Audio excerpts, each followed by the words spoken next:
Well, you told yourself you want to get a new bike or new used bike to you. Yeah, and you look on Facebook Marketplace, Craigslist, eBay, and you're scouring through all the sizes and styles and everything, and you come across something like this, and you're kind of wondering, this might be a pretty good deal. Well, you might want to wait a second and do your research. Number one, you want to figure out the size, make sure it's right for you, and the kind of bike that you want to be riding, what style. There's so many different types out there, right? But, used market is definitely a great way to get yourself into riding, and there's a couple things you need to watch out for. But what's it gonna cost you? Because this may be tuned or has been tuned. You're not sure about that. Prior owners, sometimes they forget how long ago it was or what kind of shop it was tuned up at. That could vary too. We're gonna go over this particular bike, the Trek Madone 4.5. Has 105 Ultegra componentry mix with Bontrager wheels, and see what's gonna cost if you bought this bike and have it bring up to basically safe to ride and ready to hit the road with you on it. Yeah, after this.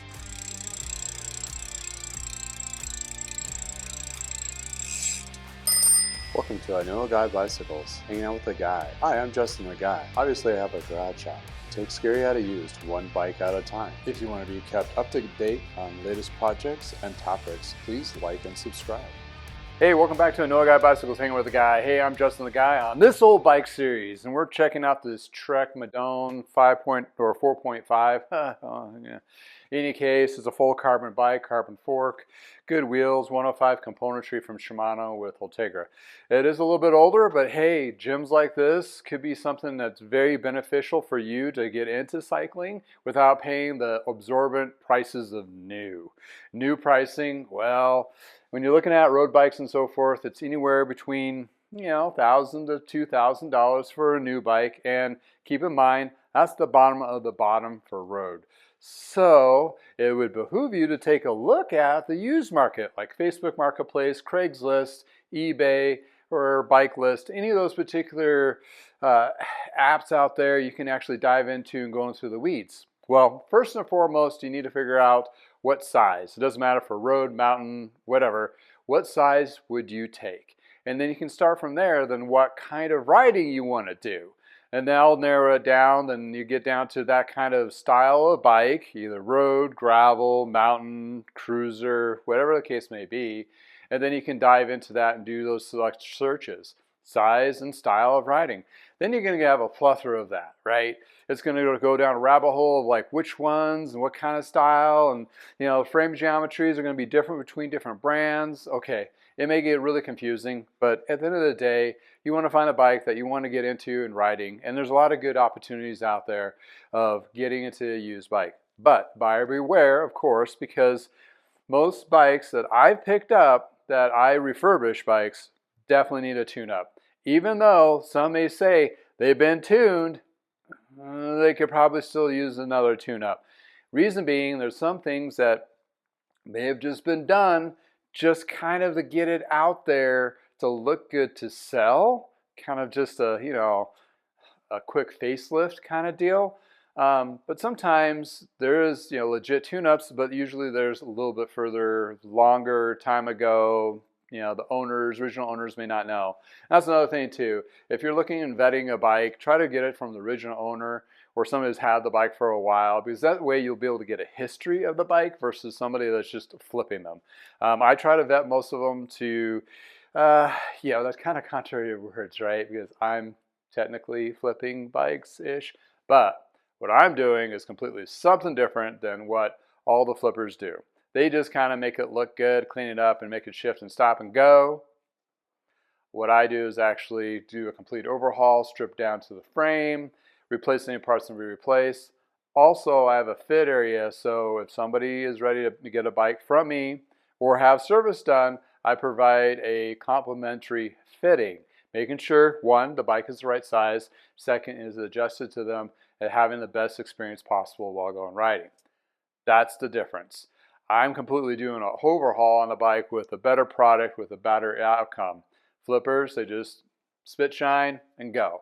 So back to the bike. most likely you're going to need to be tuned up. Yeah, what's that going to cost you? Just the tune-up itself, in most neck of the woods, is anywhere between 100 to 150-ish to get a decent tune-up. From there, they can go up even crazier. So there you want to vet a particular bike shop, hopefully within your area, where they're a little more not aggressive. In a sense, when you walk in, the service writer is not picking out every little thing to making you upsell. That's the kind of shop you want to kind of question. Also, the 24-hour service shops, yeah, they may have a place-ish. I worked in service for over 30 years. I'm telling you right now, a 24-hour shop service cannot provide the attention to detail that you're looking to have done to your bike. It's not going to happen. I worked in shops where we got it to 48-hour turnaround. That was an extremely hard push. And that quality goes down. They're not going to take the time to look. They're just going through a checklist, boom, on to the next. They are not actually looking at the bike. The mechanic is not venturing into any little extra things. I'm not saying all, but a good chance they are not venturing into those extra little things. They may make note of it, like, oh, you need to come back to have a hub overhauled later because that's not part of the tune-up, that kind of thing, or the headset bearing might be weird. They're not going to go, oh, I'm going to pull the bearing out and go, you need to replace this. Hey, by the way, I need to have you, are we going to need to put a bearing in there? They may or may not, but most likely not, because they're just going to shuffle through them and go through them as fast as possible. Number one, a lot of the shops are paid on commission. Commission is actually an evil part of the back end of the bike shop, because if you're being paid commission, you're just going to crank them out as fast as possible. If there's a service bonus of quality of the shop, that's a different perspective. So, well, going to go here and there. But what if you bought this particular bike? And you're like, what's it going to cost me? Well, right off the bat, you need bar tape. 25 to 30 bucks right there. Tires, these are pretty old.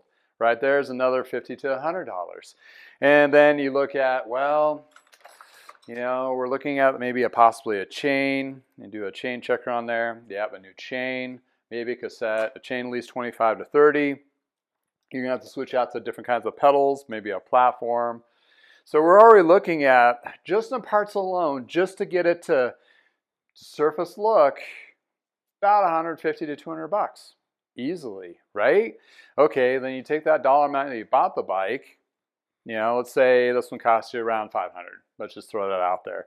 I've been seeing a lot of carbon bikes in the used market lately, which is great because they've been kind of dropped down in pricing, and anywhere between 300 to 500, usually a little bit lower, is a little more scarier, and you know, concerning things about it. But you know, when you're looking at about the $500 range, most of it is in pretty good working order. The shifting is in good shape-ish, that kind of thing. So this one, you know, especially on older bikes too, the shifting itself gets gummed up. If you're vetting a service department, ask them if they'd use ultrasonic cleaning to clean parts, because that's where it's a heated liquid which will melt the old gunk grease out of the shifters and other parts easier and make them shift more like new. So that's one thing you want, a gold nugget there. But this one's definitely going to need that kind of comprehensive drivetrain ultrasonic cleaning done on this particular bike. And the frame needs to be, there's a nasty chip from the bars smashing into it, so that's going to need to be inspected. But other than that, the frame looks in pretty decent shape. The wheels are going to be questioned. I got to double check and look at these. Particular impaired spoke. This model wasn't affected, but the year before they started hairline cracking on the drive side. So if that came the case, you're looking at 150 to 200 for a wheel set.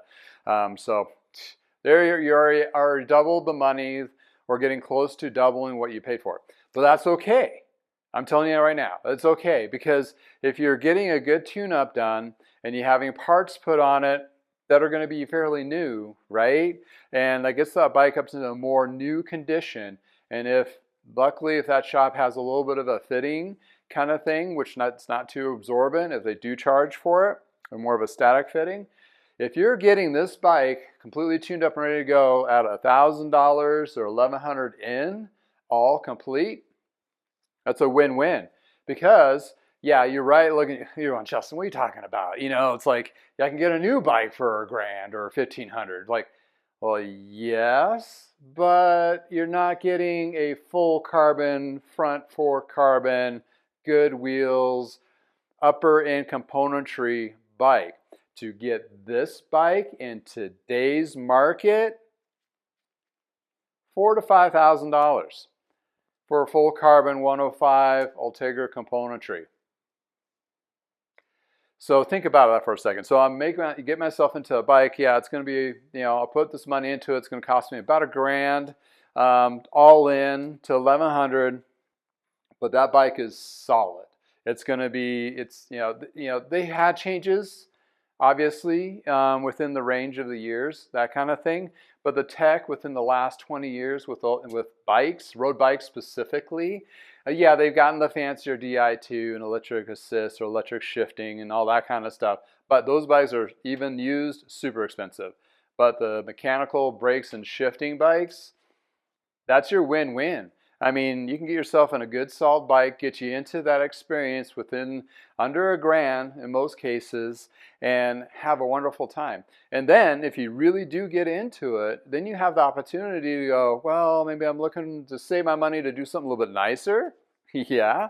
Or get a different style of bike. Like, well, maybe I like road, but maybe I'll look into gravel and get a different second bike as a fun bike, right? So you have a combination of both, like road rides for this event, cross bike or whatever for dirt and that kind of gravel. So you open it's a big door of different doors to go into different kinds of riding. And cycling's fun. And there's a lot of different types of cycling. So just getting pigeonholed in one it's fine if that's all the time you have to do and that's all you're really interested, that's fine. But most people who have gotten into cycling, we have like 3 or 4 different bikes for different types of riding. And yeah, they range from prices from mediocre pricing to pretty expensive. It's kind of like, but it's a lot cheaper than collecting cars and motorcycles, I would think, maybe. But in any case, you don't have to have the insurance or special licenses and all that.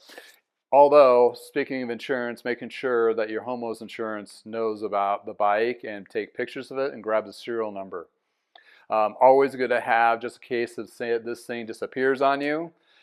Then you have that documentation to register for the police. If you get in a crash or the bike gets smushed, car garage incident or anything like that, then you have those particular dollar amounts that you can work with to do the claim. So sidebar on that. In any case, back to the bike. This particular one here, yeah, we're probably gonna be putting close to 150 to 300 in parts to get it going. But at the end of the day, time I'm done with it with my refurbishing and all that, I've been selling these for around $700, $800. Sometimes $900, depending how much I have to put into it. So with that being said, this is still going to be one solid bike after that.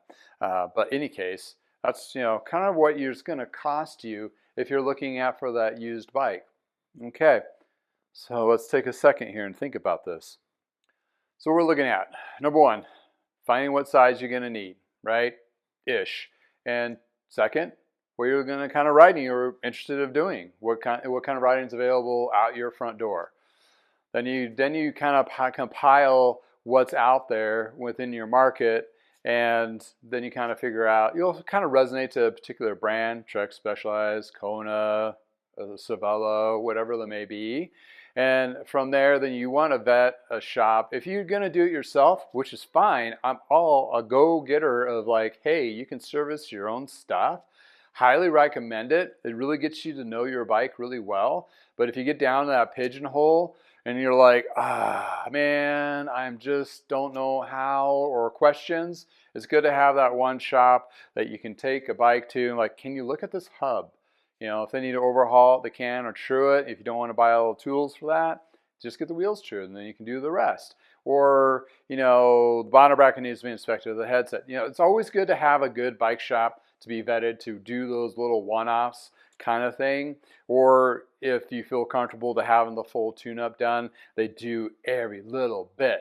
That's great. That's awesome. Not a lot of shops are kind of like that there anymore. I mean, so when you're looking at those big chain stores, you got a lot of Kool-Aid to, drink and push and numbers and so forth. But what you're looking for is that independent bike dealer that actually is giving the customers a warm hug, and deservingly too. Any case, so there we have it so far. So I'm going to dive into this bike, and I'm going to have a little recap here of the parts after I clean and kind of go over what is found that need to be replaced. Definitely the cables and the housing, these are original. They're kind of vented. And I'm looking at this cable drop out here. This is questionable here. So it might be some scary. This might be just a pile of parts. Hope not. That's had some cases of that. I have some friends behind me and up here where dived into it, and sure crap enough, something's damaged on the frame, so I end up selling all the parts just to get my cost back out of it, and then I'm gonna have a frame hanging, another wall ornament of many. So it's not the case, but that is kind of concerning. But in any case, let's review these parts and see what I come up with, and see if any of these things are scary or not scary after this. Check it out. Well, here we have the wheel, ceramic coated with new rubber, and look how shiny that is. Well, white rims are horrible to try to clean, so it took several layers to clean it. Then I put a ceramic coatings on it as well. Hopefully that'll definitely help that rim stay cleaned or easy to clean off. In addition to, these spokes actually came out a lot nicer. Looking at the parts, shifters cleaned up really well, brakes as well. Got the derailleurs, got the little derailleur blown apart.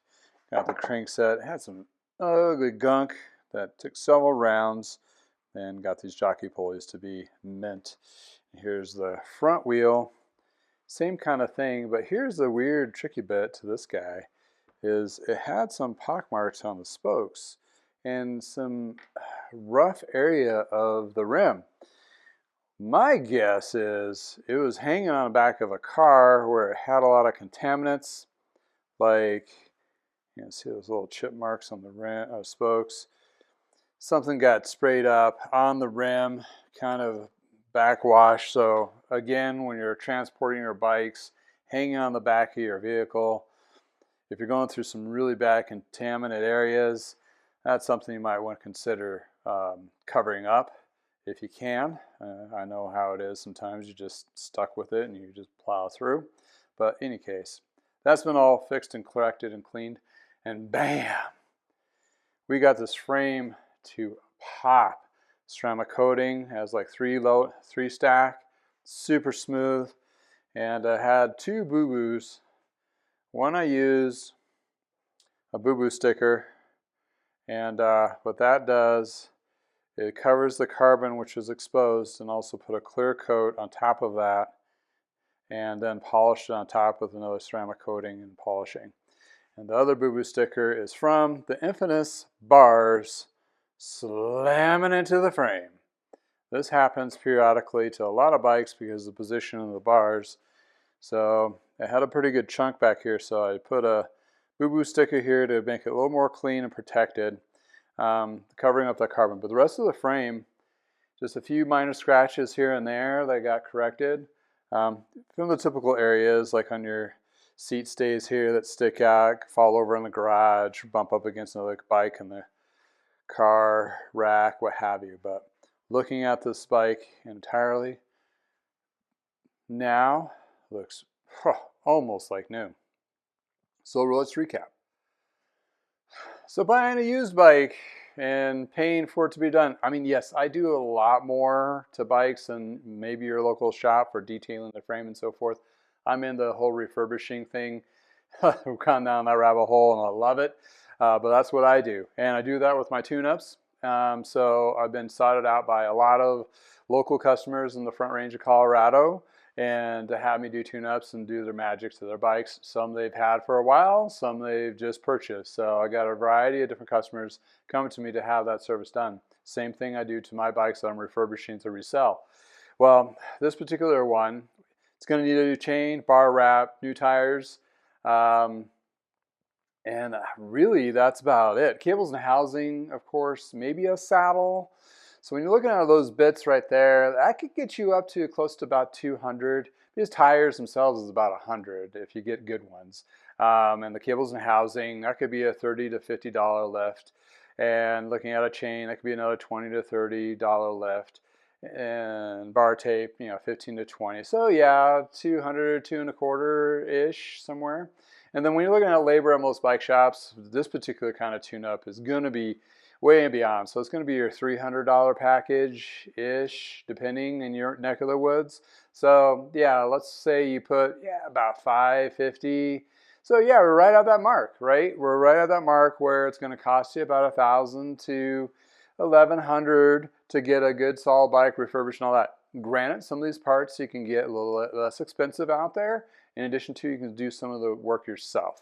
So therefore, if you're handy and watch a lot of videos like this, how to fix up bikes and could you do your cables and all that, it's not rocket science, but it does have a certain level of skill. But if you have that skills of working on things and using your hands, this can be done yourself. Or if you don't have the time and you want to have somebody professionally do it, there's those opportunities to hopefully you can vet a good bike shop to do that kind of work. Well, at the end of the day, this bike is going to be rock solid for somebody to get into road riding. It's a 52 centimeter. On this particular one, they do have stamped sizing on the dropouts of the rear.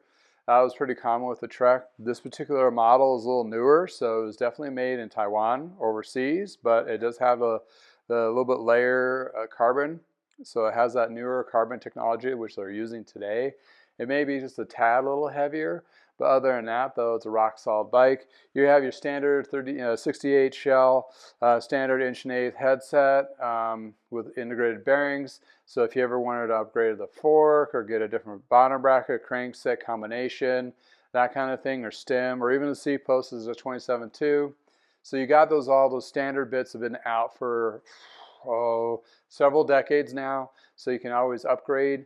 This actually has a really good mix on it already, but if you want to upgrade the derailleurs, the front derailleur to Ultegra or go into Dura-Ace, that kind of thing.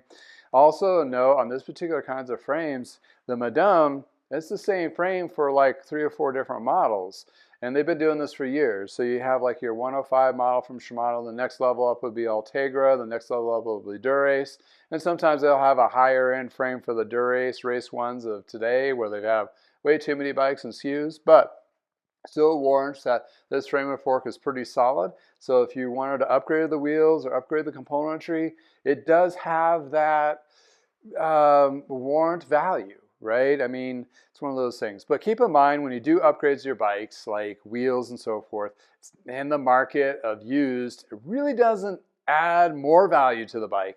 It just, say 5 or 10 years down the road, it gives you the ability to sell the bike a little quicker because it has more cooler parts. Does it have the OEM wheels? It has some upgraded wheels like a Cerium Elites from Mavic or whatever the latest Rage is, right? So that is something a misnomer. A lot of people are like, well, I put $1,000 worth of parts in this. Like, you're not going to get that.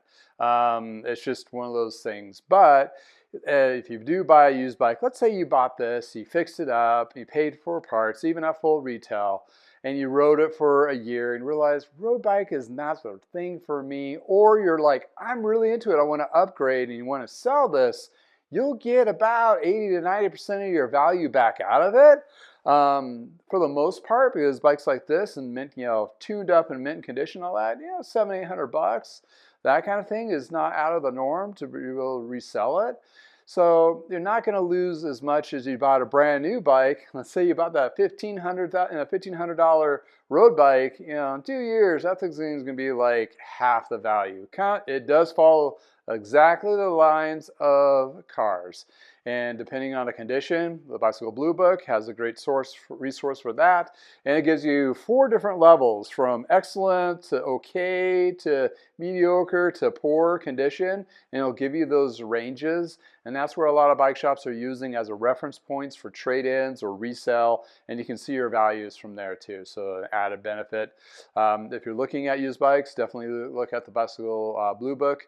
If it's listed in there, you can definitely kind of figure out if it's the right price for it, if somebody's not paying too much. That really helps people, and also helps me kind of gauge the value of a bike. I know a lot of bikes that I sell now for several years of what it's going to retail for, which I can probably sell for. But keep in mind, right now, the current state of the state has kind of really changed. So my 30-day turnaround on a bike from getting it ready to sell and to be sold is now switched to 60 to 90 days. So when you're looking at that as a business perspective, those turns on those particular items are slowed.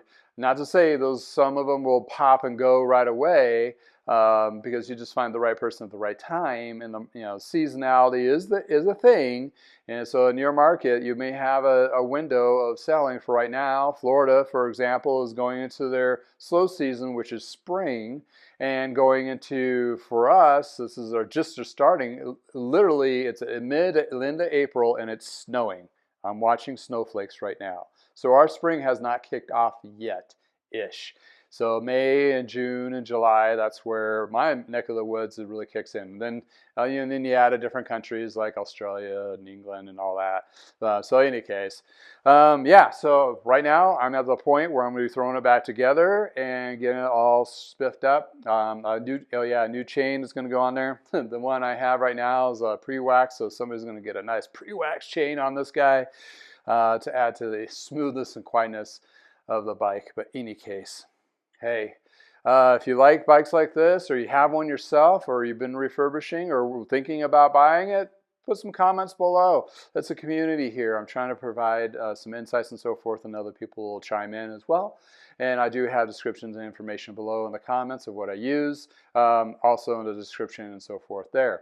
In addition to, thank you for hanging out with me in the garage. You make this channel happen.